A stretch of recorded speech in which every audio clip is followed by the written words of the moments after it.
Our group analyzed the movie John Tucker Must Die, a movie about a group of girls seeking revenge on a fellow student who was the athletic heartthrob of the school. This suburban high school film depicts a lot of typical aspects of the genre movie, one of those being individualism. With John, no matter what happens to him in the movie or how humiliated he gets, he stays true to himself the entire time.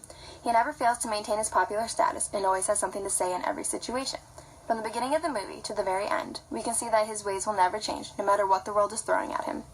Kate starts the movie as a shy, intelligent nobody, but conforms into a mixture of other people throughout the movie in an attempt to have John fall in love with her. At the end of the movie, her true self comes back when she can't go through with showing the film at John's party, and instead explains everything herself in front of the entire crowd. Her guilt took over, and she finally had to go back to her morals and come clean. In suburban high school films, it's usually centered around a relationship with a guy. The female protagonist will not be satisfied unless she ends up with him in the end. When Kate leaves all her drama, makeover, and scheming behind, we see that she is back to the Kate we saw in the beginning of the film. She is a true testament of what expressive individualism is, rising above the rest to compete for your true self.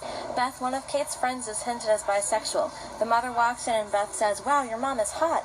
Kate is used to people saying her mom was attractive. However, all of the girls seem to be popular, and it's against the norm to show any hint of being gay.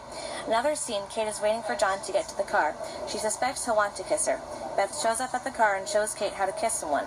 They kiss for a brief moment and then get caught from a boy whom they call a perv. Although it may be normal for gay couples to kiss in public, the two girls are supposedly straight, so being caught by someone is embarrassing and disgusting. When Heather, Beth, and Carrie try to be John to help their friend Kate, although they're pretending to be the guy in the situation, their behaviors are again a comedic version of the gay relationship. The fact that Beth is hinted as bisexual makes it funny. The social norm is to be straight. Being gay is social suicide in high school suburban films. In the locker room, John's friends ask if he is hooked up with Kate. If not, he'll be whipped, considered gay if he hasn't slept with the girl. At first he says no, there's more to their relationship, but in fear of embarrassment and need for acceptance, he says he'll be scoring more than hoops that night. Heather slips estrogen powder in his testosterone jar for his water. He takes it and behaves like a girl on the basketball court. His nipples hurt, he's extra sensitive, extra emotional, falls to the ground easily. Over-exaggeration of girls' emotional personalities shows that girls will act like sissies if they play basketball or any physically challenging sport. Is this how girls truly act on the basketball court? This further supports the negative stereotype of behaving like a girl. Like the commercial we watched in class, it's not supposed to be a bad thing, yet society makes it negative. In this movie, just like many other suburban high school films, we see the adult figure being portrayed as the fool with very little authority from the beginning.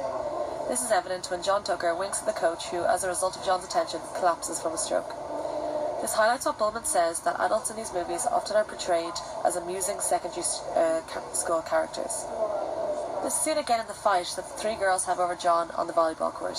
The coach cannot control or put an end to the girls fighting, and in fact gets herself stuck in the middle of it, being a prime target for the volleyballs being thrown. It is Kate, the student protagonist, who puts an end to this fight, not the teacher who is in the authoritative role in the situation. A counter-narrative adult character seen in this movie is Kate's mother. She defies the norm of a typical suburban high school parent who is seen to be absent and ignorant to their child's actions. Kate's mother helps her to regain her identity after she loses it in the chase for John. This argues Bullman's point that adults are not required for middle-class suburban students to discover their identity. And really, academics was highlighted through gym class, detention, basketball, and academics were really focused on there because of the coaches. And coaches were really the only real teachers highlighted in the movie.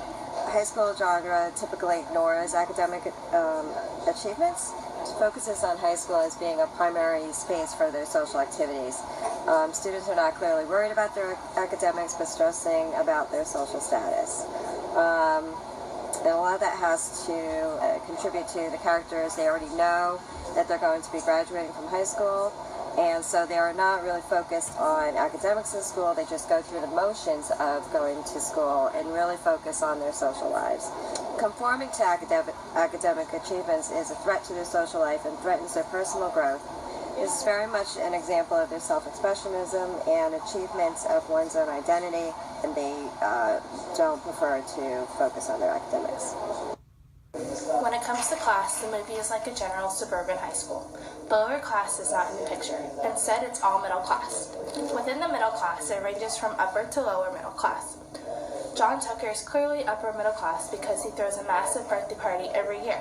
On the other hand, Katie and her mom are at the end of the spectrum because they are on their own without Katie's father's help. They all are all around middle class because the main characters and most of the school have the money to stay at a hotel for a basketball game. Most high schoolers don't have the funds for a getaway weekend like that.